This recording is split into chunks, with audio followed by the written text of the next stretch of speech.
জেলা গ্রামীণ উন্নয়ন সেল ঘেরাও করে আইটিসিআরপি কর্মীদের বিক্ষোভ। বাঁকুড়া জেলা গ্রামীণ উন্নয়ন সেল দপ্তরের সামনে বিক্ষোভ সমাবেশ করলেন আইটিসিআরপি ওয়ার্কার্স ইউনিয়নের সদস্যরা। বিভিন্ন দাবি দাওয়া নিয়ে এদিন জেলার বিভিন্ন প্রান্ত থেকে আসা কর্মীরা এই কর্মসূচিতে অংশ নেন। বিক্ষোভকারীদের প্রধান দাবিগুলির মধ্যে রয়েছে সরকারি স্বীকৃতি, বৈধ পরিচয়পত্র প্রদান, মাসিক ন্যূনতম সাম্মানিক নিশ্চিত করা এবং দীর্ঘদিন ধরে কর্মরত আইটিসিআরপি কর্মীদের স্থায়ীকরণের ব্যবস্থা করা। কর্মীদের বক্তব্য, তারা দীর্ঘদিন ধরে বিভিন্ন সরকারি প্রকল্পে গুরুত্বপূর্ণ দায়িত্ব পালন করে আসছেন, কিন্তু মাঠে কাজ করতে গিয়ে সাধারণ মানুষ প্রায় সরকারি পরিচয়পত্র দেখতে চান।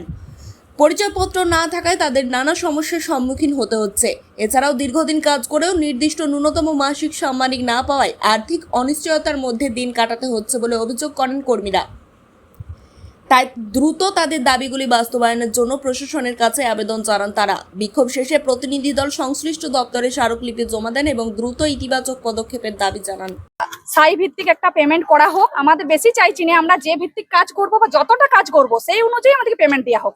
আমাদের দাবি সেরকম কিছু নেই, মেনলি আইডেন্টি কেন চাইছি, কারণ কি আমরা যখন সার্ভেতে করতে যাই কারোর বাড়িতে, তখন সবাইকে সামর্থ্য অনুযায়ী যে যেমন করে, কেউ সাইকেল নিয়ে যায়, কেউ গাড়ি নিয়ে যায়, সেটারও একটা খরচা থাকে, একটা নিজস্ব পারিশ্রমিক আছে, ঘরে বাচ্চা ফেলে যাওয়া, মোবাইল রিচার্জ আছে।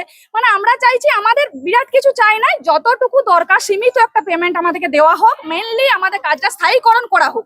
স্থায়ীকরণ কেন চাইছি, আইডেন্টি ছাড়া কেউ কোনো তথ্য দিতে চায় না। এখনকার আপনারা বুঝতেই পারছেন, এখনকার যে কোনো কাজ করতে গেলে স্থায়ীকরণটা আগে দরকার। আমরা ওইটাই চাইছি যে আমাদের একটা আইটিসিআরপি তে ভবিষ্যৎ হোক। মেনলি আইটিসিআরপি ছাড়া কোনো কাজই হবে না, কারণ কি বৈধ কাগজপত্র আমাদের কি চাই, আমরা একদম মানে সরকারি আওতায় এসে প্রপারলি ভাবে আমাদের নিজের অ্যাকাউন্টে টাকা ঢুকুক, কারোর মারফত যেমন আমরা টাকা না পাই। আমাদের আমরা ভিডিওর কাছে এই নিয়ে জানানো হয়েছে, আমাদেরকে এখানে আসতে বলা হয়েছে। আজকে 22টা জিপি অল টোটাল আসা হয়েছে, 22টা ব্লক এসছে আমাদের, আর জিপি তো প্রচুর আছে। আমাদের একটাই দাবি, কতগুলো নয়, আমাদের বারবার একটা মানে ওইটাই মানে দাবি মেনলি একটাই বলতে চাইছি। একটা দাবির মধ্যে অনেক কিছুই আছে, সে দাবিটা মেনলি আইটিসিআরপি দিকে আমাদেরকে পার্মানেন্ট করা হোক, একটা স্থায়ীকরণ করা। মানে এটা যেটা আইডেন্টি যেটা আমরা বলছি, মানে কি করব, আমাদের স্থগিত হয়ে এই জায়গায় আপাতত এখন কোনো কাজ আমরা সেরকম ভাবে এখন ভাবতে পারছি না, কারণ আইডেন্টি না ছাড়া কারোর বাড়িতে সার্ভে করতে হয়। আপনি কি ইলেকট্রিক স্কুটি কেনার কথা ভাবছেন? কোন কোম্পানি নেবেন, কোথা থেকে কিনবেন, কোন মডেলটা আপনার জন্য সবচেয়ে ভালো হবে, এইসব প্রশ্ন ঘুরছে মনে? তাহলে আর চিন্তা নেই, আপনার সব প্রশ্নের একটাই উত্তর, কালীমাতা অটোমোবাইল। ইলেকট্রিক বাইকের জগতে বিপ্লব। এবার গঙ্গাচর ঘাটিতেই পাওয়া যাচ্ছে ভবিষ্যতের সঙ্গী yakuza electric scooty. Kalimata automobile নিয়ে এসেছে ই স্কুটির বিশাল সম্ভার, অসাধারণ কালার কালেকশন, উন্নত বডি ফাইবার, আধুনিক টেকনোলজি, সবটাই আপনার সাধ্যের বাজেটের মধ্যে।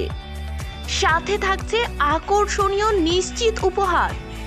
বিদ্যুৎ চালিত স্কুটিতে ছুটুন নিশ্চিন্তে, পেট্রোলের ঝামেলা নেই, পরিবেশ বান্ধব যাত্রা, কম খরচে বেশি সাশ্রয়, স্টাইলিশ ও আধুনিক ডিজাইন, রয়েছে সহজ ফিনান্স ব্যবস্থা, অভিজ্ঞ মেকানিকের সার্ভিং।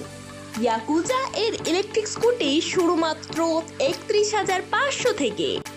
আসুন সবুজ ভবিষ্যতের পথে একসাথে হাঁটি ইয়াকুজা ইলেকট্রিক স্কুটির সাথে। তাহলে আর দেরি কেন, আজই ভিজিট করুন কালীমাতা অটোমোবাইল।